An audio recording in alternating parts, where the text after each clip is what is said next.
भारत माता की जय। वंदे मातरम, वंदे मातरम। डॉक्यूमेंट लीफ में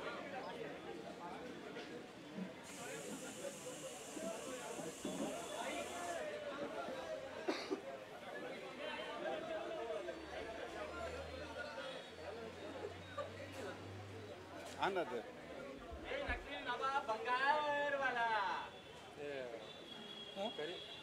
शिवाजी ने इकडे पाठीमागे अंदर शिवाजी बोले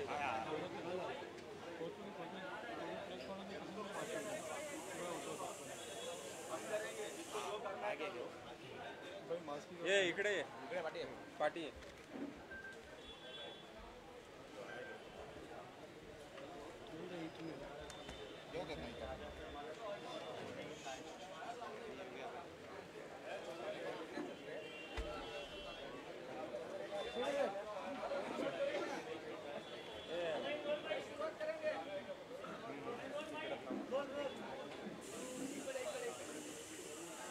एक एक देते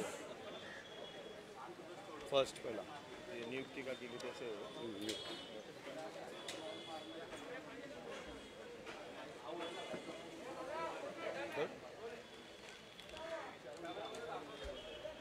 नमस्कार।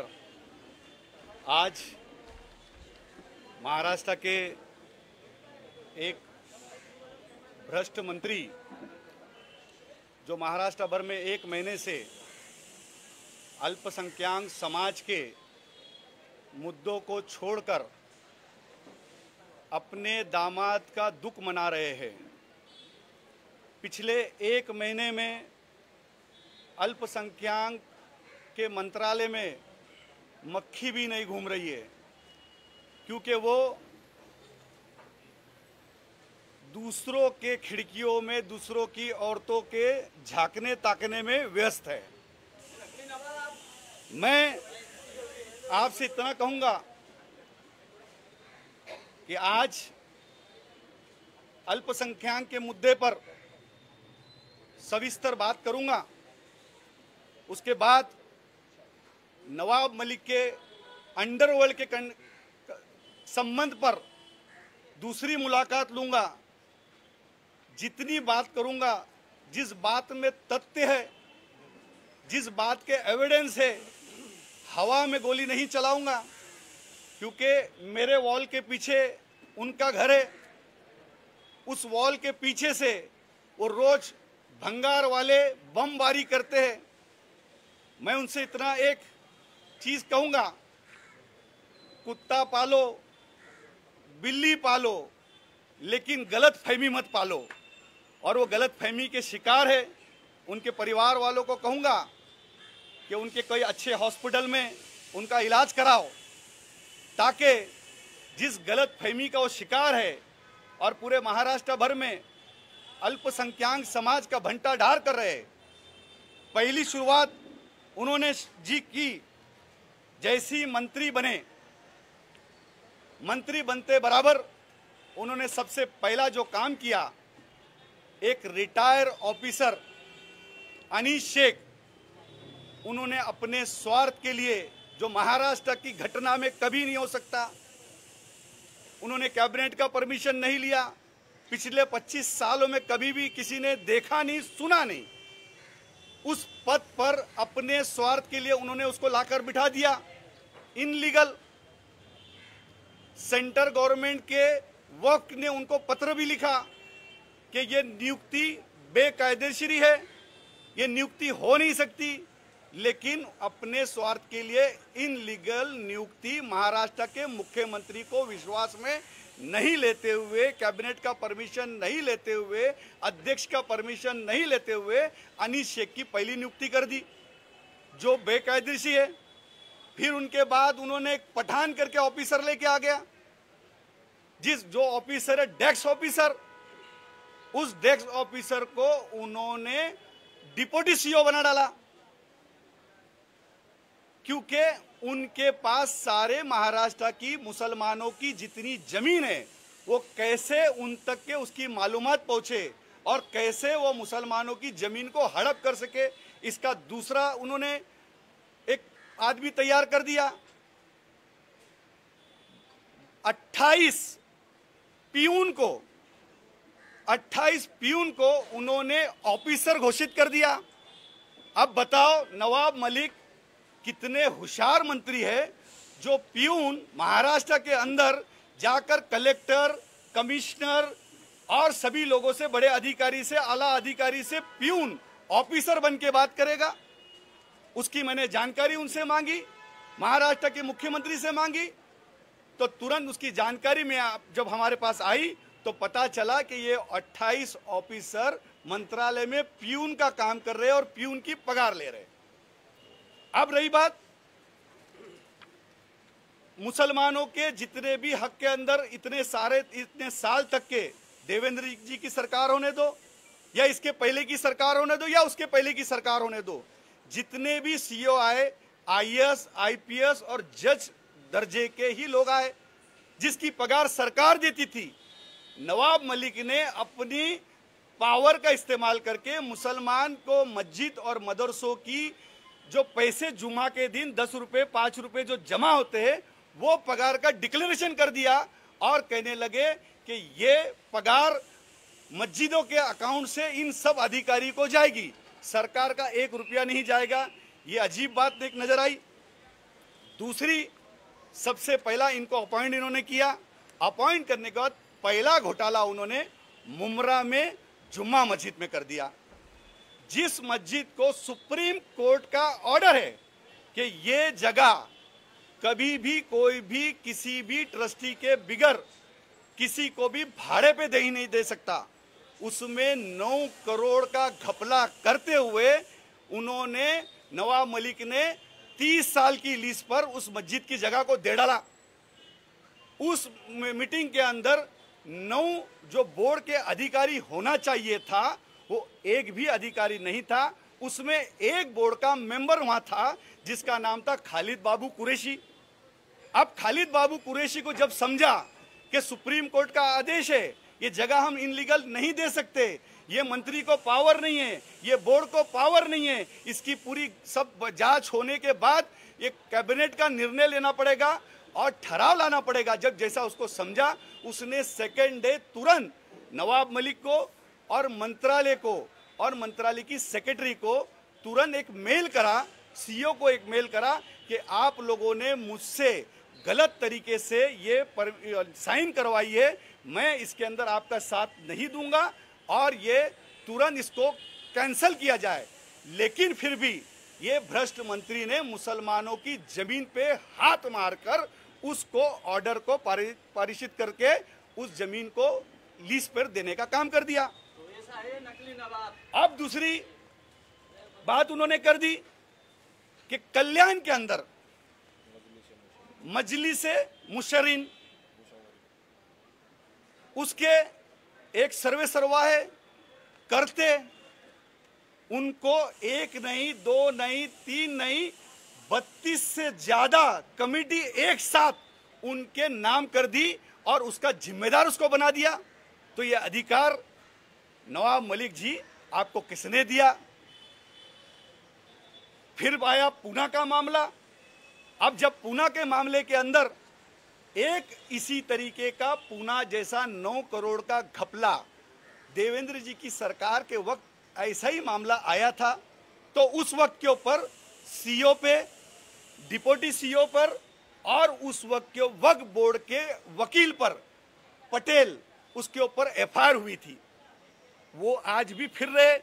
वही तरीके का मामला पूना में जब आया, जैसी पता चला कि 1-2 करोड़ रुपए ट्रस्ट से अकाउंट मलिक साहब के बड़े चाहने वाले उनके अकाउंट में ट्रांसफर किया गया, ये पठान साहब ने तुरंत आके मलिक साहब को कहा, मंत्री महोदय, पूना के लोगों को पता चल गया है, ये कैसा अब 9 करोड़ ट्रांसफर करेंगे, इसमें से 2 करोड़ रुपए अब किस तरीके से हम लेंगे।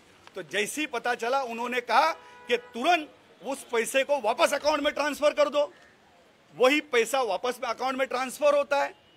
फिर यही नवाब मलिक पूना के सीपी को फोन करते हैं और सीपी को फोन करके कहते हैं कि तुरंत उन लोगों के ऊपर गुनाह दाखिल कर दो। लेकिन ये नहीं कहते कि जिसकी साइन हुई थी पठान की, सीओ की, उनके ऊपर गुनाह दाखिल करो। हमारी ईडी से यही मांग है कि उसकी सकोल चौकसी करो, उसके सीडीआर निकालो, किस किस लोग कहाँ मंत्रालय में मीटिंग हुई थी, किसके बोलने पे वो 2 करोड़ रुपए ट्रांसफर हुए थे और जिसके अकाउंट में ट्रांसफर 2 करोड़ रुपए थे वो कौन था, किसका आदमी था, किसके जरिए बोल रहा था और क्या ये पूरा फर्जीवाड़ा चल रहा था उनकी भाषा के अंदर। ये मैं सरकार से और ईडी से मांग करता हूं कि जल्द से जल्द फारूक, जब आप पठान के पास जब जाएंगे, सीओ के पास जाएंगे, तो उसके धागे दोरे, ये 2 मोहरे, ये 2 जिन मंत्रालय में नवाब मलिक ने अपने प्यार से, अपने स्वार्थ के लिए और अपने मुसलमानों की जमीनों को बेचने के लिए जो 2 भ्रष्ट अधिकारी को लाके किसी का परमिशन नहीं लिया और बिठाया, उसके ऊपर 100% नवाब मलिक की जिम्मेदारी है। नवाब मलिक की तरफ से पूरी लाइन जाती है।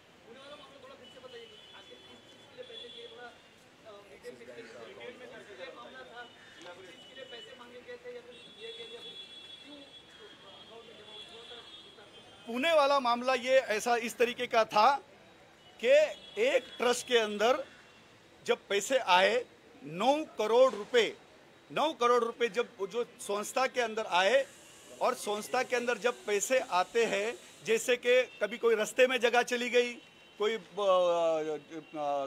गवर्नमेंट खाते में जगह चली गई, कलेक्टर विकास के अंदर जो गवर्नमेंट के तो जो जगह कोई भी किधर भी वक्फ बोर्ड की जगह जाती है तो वो पैसा तुरंत ट्रस्ट के अकाउंट में आता है और ट्रस्ट के अकाउंट में सारी चीज जाती है।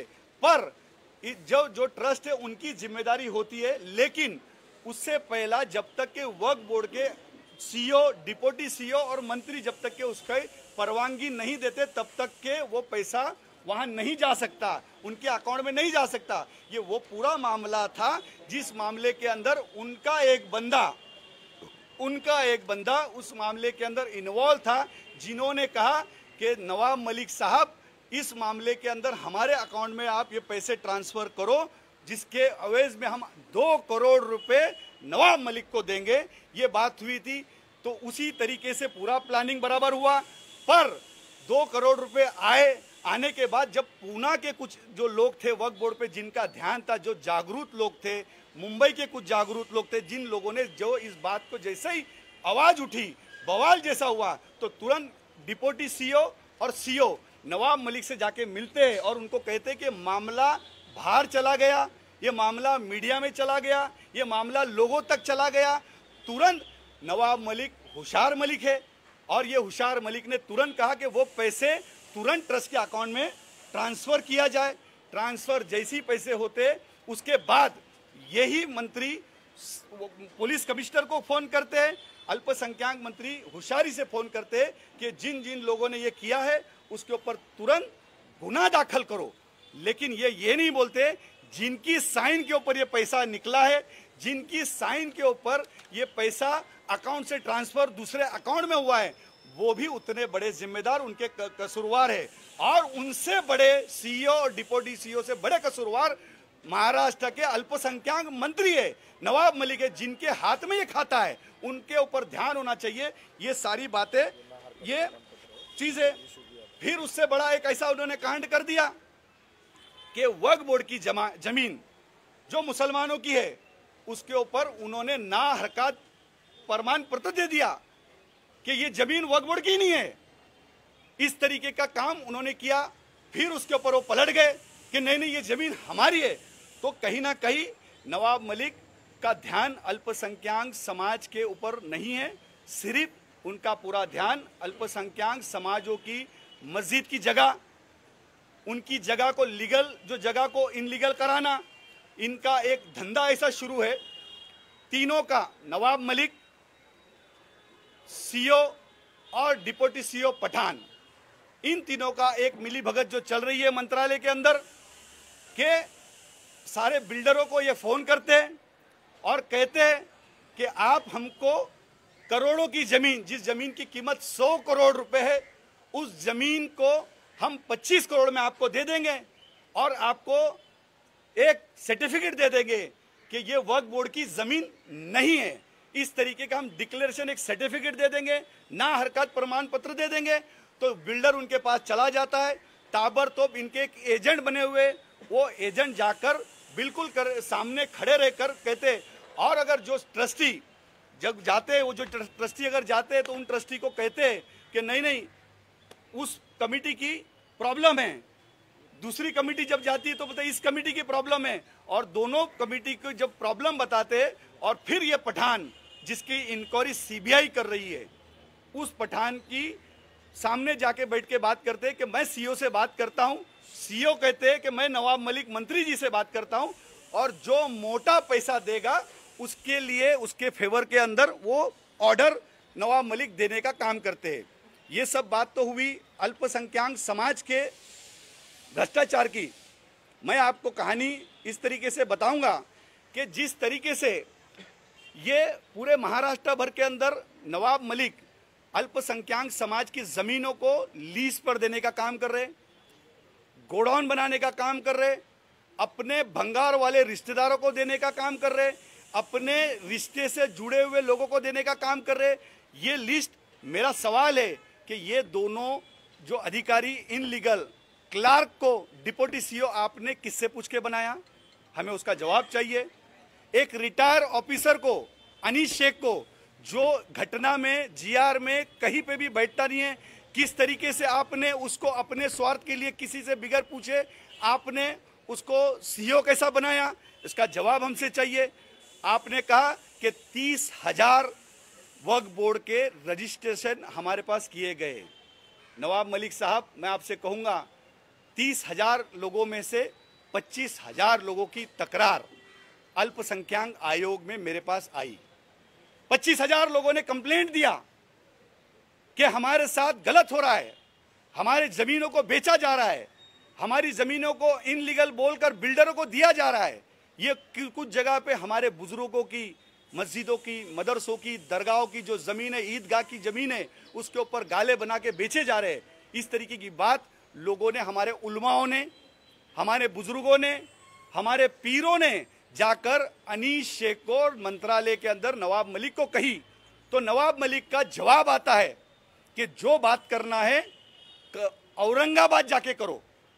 आप औरंगाबाद जब जाते हैं तो ये दुर्दशा है कि हमारे मस्जिद और मदरसों के पैसे से डिप्टी सीओ और सीओ 5 स्टार होटल के अंदर अपना घर बनाते हैं। अब उनके अपने मस्जिद मदरसों के पैसे के ऊपर 5 स्टार होटल में बिरयानी तोड़ते, और हमारे मस्जिद के मदरसों के लोग जाकर उधर नीचे जमीन पे बैठते हैं। रजिस्ट्रेशन नहीं हो रहे। आपने कहा मैं ऑनलाइन करूंगा। ऑनलाइन की बात आपने तो की। आप 30,000 लोगों के अंदर से 25,000 लोगों की जमीनें बेचने की तैयारी में निकले हैं, क्योंकि नीचे से लेकर क्लार्क से लेकर प्यून तक के आपने भ्रष्ट तरीके से पूरा सारा कारोबार किया।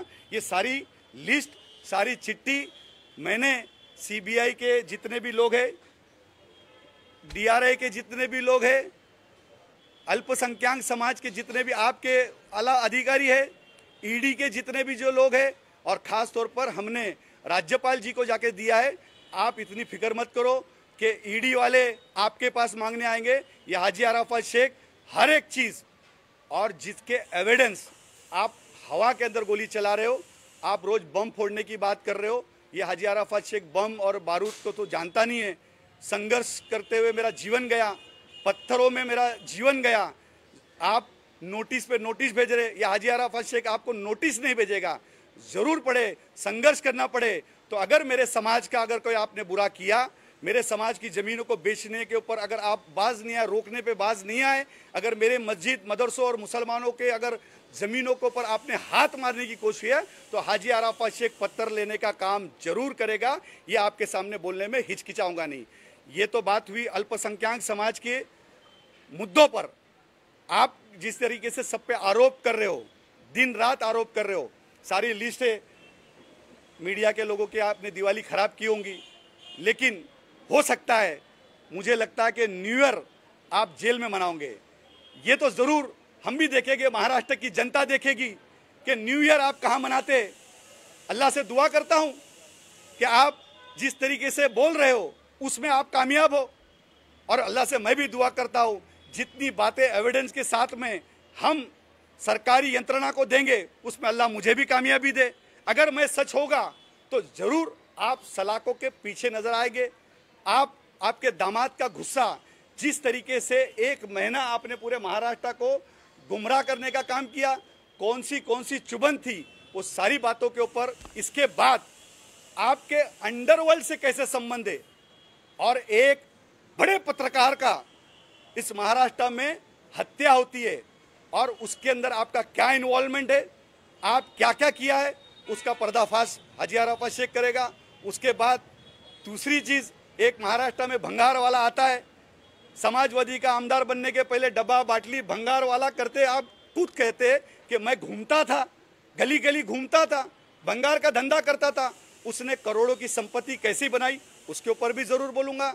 बहुत सारी ये बात निकली तो दूर तक जाएगी, ज़रूर इंशाअल्लाह ताला ये हाजी अराफत शेख पूरे महाराष्ट्र भर में जितने भी अल्पसंख्यक समाजों के ऊपर अत्याचार हुआ है, जितनी मस्जिद की ज़मीनें बेची गई है, जितने मदरसों को बेचा गया है, कितनी ज़मीनों को लीज पे दिया गया है, सारी चीज़ जितनी सरकारी यंत्रणा है, सरकारी एजेंसी है, उसको यह हाजी अराफत शेख बिल्कुल मदद करेगा। या आप चिंता मत करो, आपको देने की ज़रूरत नहीं है। आपने कल कहा कि छापेमारी नहीं हुई है, बौखलाहट आपकी समझ में आ रही थी, 5 दिन आप चेहरे पे बहुत खुशी थी, कल थोड़ा आपका चेहरा छोटा था। आप टेंशन मत लो, हम दोनों पड़ोसी है, मेरा हक बनता है, कुछ ना कुछ आपने जो अच्छा काम किया है तो उधर सरकार तक के वो सारे अच्छे काम जो महाराष्ट्र के मुसलमानों को धोखा देने का आपने जो काम किया है, कितना महाराष्ट्र के फर्जीवाड़ा आपने क्या क्या किया है, आपका जीवन कसाईवाड़े में शुरू हुआ, वो सारी बातें बिल्कुल कसाईवाड़े से लेके फर्जीवाड़ा तक के हाजी अराफत शेख ज़रूर कहेगा। खास तौर पर महाराष्ट्र के अंदर, मुंबई के अंदर और इस कुर्ला के अंदर चरस मलिक किसको कहा जाता है उसका भी जरूर मैं खुलासा करूंगा। वो चरस मलिक कौन है, यही आपके सामने आज मैं बात रखना चाहूंगा।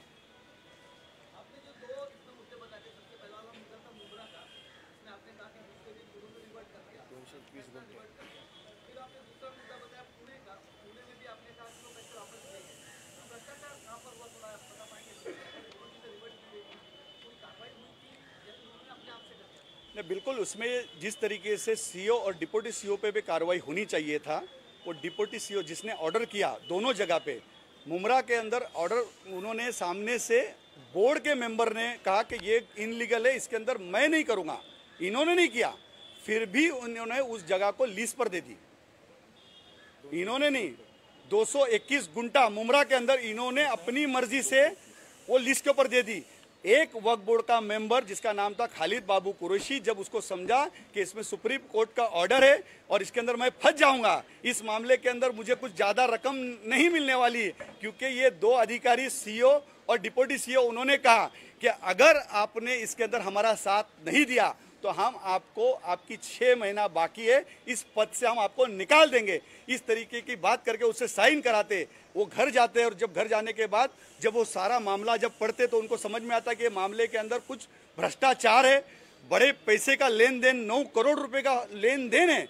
जब जैसी समझ में आता तो उन्होंने रात के 12:30 बजे मंत्रालय के अधिकारी को, मंत्रालय के सेक्रेटरी को और नवाब मलिक को वो तुरंत मेल करते कि मैंने जो साइन किया आपने मुझसे साइन गलत तरीके से करा के लिया है और इस मामले के अंदर मेरा कोई रोल नहीं है और मैं इसमें से बैक लेता हूं।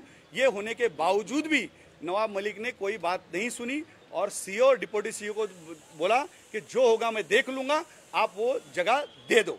जबकि कैबिनेट मंत्री को कभी भी कोई अधिकार नहीं है, जितने पावर से बोर्ड के मेंबरों को होते हैं। बोर्ड का मेंबर जो भी निर्णय लेता है, बोर्ड का मेंबर का निर्णय होता है, वहाँ चेयरमैन होता है, चेयरमैन का ठहराव होता है, चेयरमैन का ठहराव होने के बाद फिर मंत्रालय में जाता है, फिर मंत्रालय में जाने के बाद मंत्रालय की अल्पसंख्यक की जो सेक्रेटरी है मुखर्जी मैडम, उनकी साइन होती है, उनकी साइन होने के बाद महाराष्ट्र के मुख्यमंत्री की साइन होती है, फिर उसके बाद कोई भी निर्णय लिया जाता है। ये वक्फ बोर्ड का कानून है, लेकिन फिर भी वैसा कोई चीज़ नहीं हुई और मुमरा की ज़मीन उन्होंने अपनी मर्जी से देने का काम नवाब मलिक ने किया। सुप्रीम कोर्ट ने एलिगेशन दिया था, सुप्रीम कोर्ट बिल्कुल ये सारे डॉक्यूमेंट्स हैं, डॉक्यूमेंट्स आया हुआ है, सारे एविडेंस के साथ ही आपको दूंगा। जितनी बात किया हूँ कोई भंगार वाली नहीं, कि मेरा भंगार का धंधा नहीं है, मैं भंगार बात करता नहीं है। और मुझे वैसी बात करने का, भंगार बातें, फालतू बातें, जिस बात में तथ्य नहीं है, हुलाहुल बातें, क्योंकि आजकल नवाब मलिक रामलीला का प्रोग्राम जब हम बचपन में देखते थे, इधर उधर तीर मारने का, वैसे ही वो प्रोग्राम देखा करते हैं। तो उनको मैंने कहा कि रामलीला मत देखो, जैन रॉबर्ट देखो। तो जैन रॉबर्ट देखेंगे तो कहीं ना कहीं आप गवर्नमेंट की आने वाली जो यंत्रणा तुम्हारे पे जो पकड़ने वाली है, जो भ्रष्टाचार आपने किया है, उसके ऊपर आपको यहाँ से घसीटते हुए लेके जाने वाले हैं।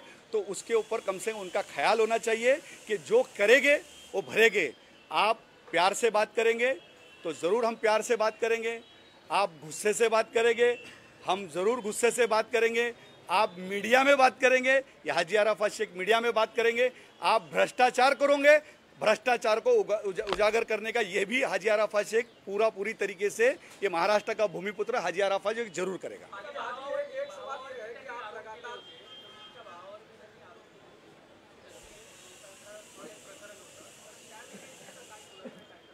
बिल्कुल, उन्होंने मेरे भाई के ऊपर एक आरोप किया था कि मेरे भाई नकली नोट के अंदर पकड़े गए थे।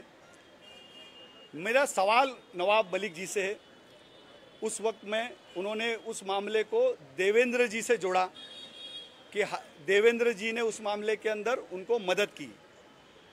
नवाब मलिक जी का थोड़ा सा अभ्यास कच्चा है। उस वक्त मैं शिवसेना का डिप्टी लीडर था, मैं शिवसेना के अंदर वाहतूक संगठन में उद्धव जी के साथ काम कर रहा था जिस वक्त ये हादसा हुआ था।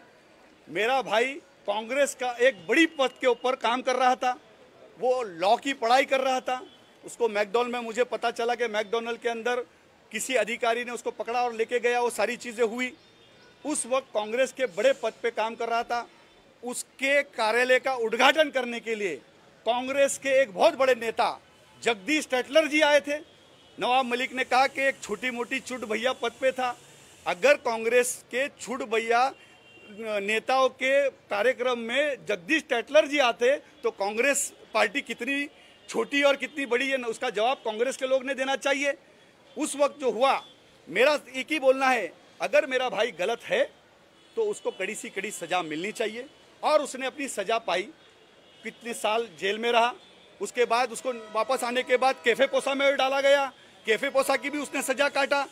वो कसूरवार था, बेकसूर था, वो कोर्ट का काम है, कोर्ट देखेगा। मैं उसके साथ में, मेरे पिताजी जब तक हयात थे उसके पहले वो अपने उसके दूसरे घर में कारोबार कर रहा था और दूसरे घर में रह रहा था। मेरे साथ कभी भी पिछले कई सालों से मेरे भाई का संबंध नहीं रहा, फोन पे भी बात नहीं रही, मिलजुल के भी बात नहीं। लेकिन एक ऐसा मामला मैं आपके सामने बताऊंगा कि मेरा भाई बर्थडे में उसके ये जाते, मेरा भाई है, शादी में 3 घंटे उसके नवाब मलिक बैठते, मेरा भाई है, नवाब मलिक उसके बच्चे का केक काटते। मैं नहीं जा रहा हूं, लेकिन नवाब मलिक जाते तो नवाब मलिक का और मेरे भाई का कितना गहरा संबंध है उसके बारे में मुझे लगता है नवाब मलिक ही अच्छे तरीके से बता सकेंगे कि ये मामला क्या है और क्या है। उसका जवाब नवाब मलिक जी से जरा पूछिए।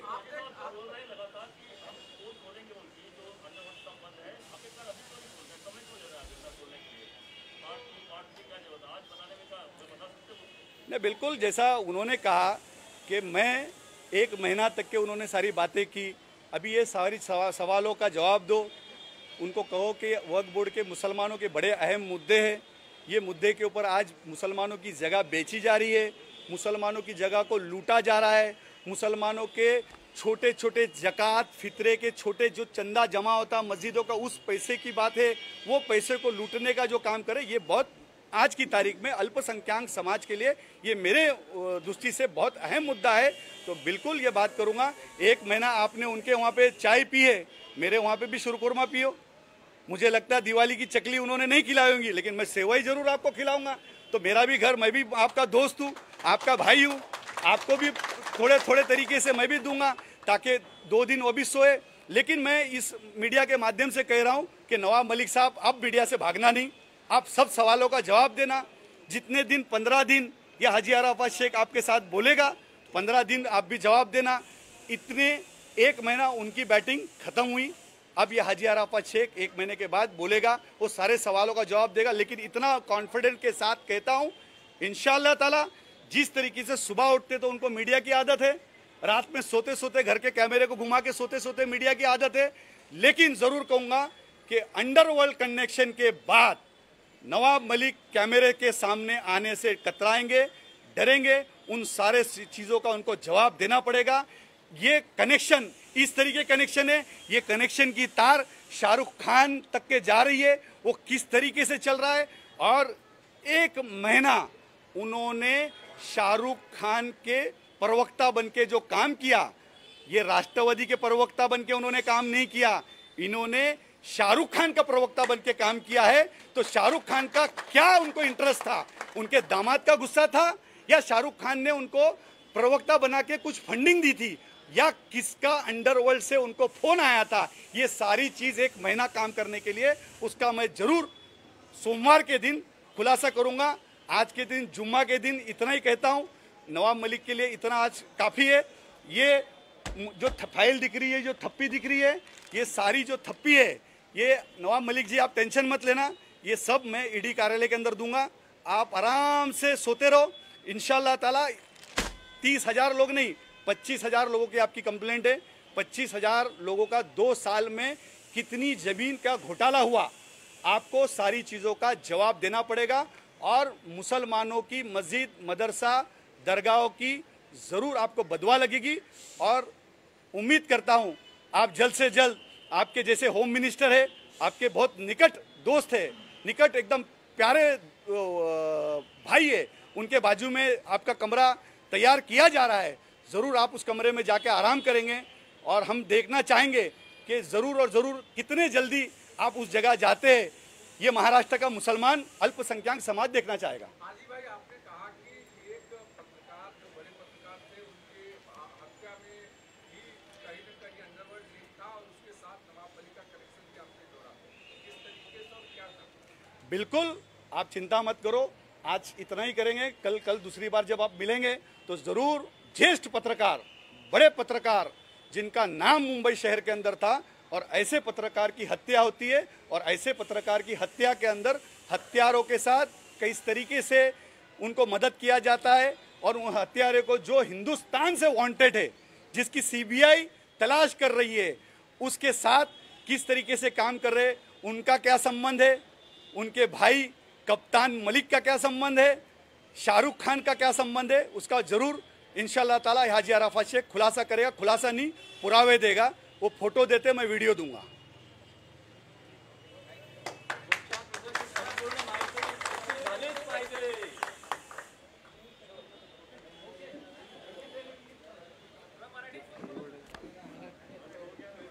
तुम्हाला दिला लो, देव. बिर्याणी खाएंगे की नाही? मी काय होतं, बिर्याणी खाणार का नाही? अगली बार वहाँ ऑफिस में हाँ, यहाँ पर मत कीजिए। बहुत बेकार कर हाजी भाई आगे